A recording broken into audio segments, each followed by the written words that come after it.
ওই খোলা গোল সাইড ক্যাবিনেটটা সরিয়ে দিয়েছি, কারণ ওটাতে বড্ড তাড়াতাড়ি ধুলো আর রাজ্যের সব হাবিজাবি জিনিসপত্র জমে যেত।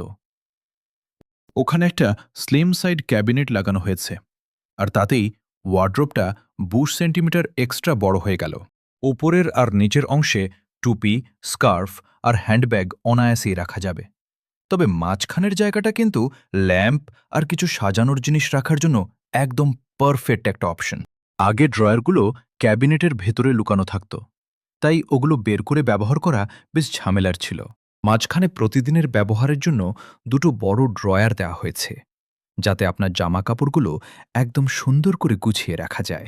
ওপরের দুটো লেভেলে কাপড় ঝোলানোর জন্য দারুণ জায়গা আছে। নিচের দিকে ছোট জামা কাপড় আর উপরে লম্বা পোশাক, যেমন ড্রেস রাখার ব্যবস্থা আছে, যাতে একদম আরামসে সবকিছু রাখা ও বের করা যায়। রুমের কোণাটা বাড়িয়ে নিয়ে বিছানার পাশের ওই খালি জায়গাটাকে এখন বেশ খোলামেলা করে দেওয়া হয়েছে।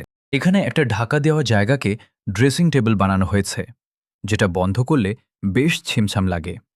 আর ঠিক কোণার দিকে মেকআপ বক্স রাখার জন্য একটা দারুণ স্পেশাল স্পেসও কিন্তু ওরা খুব সুন্দরভাবে তৈরি করে দিয়েছে।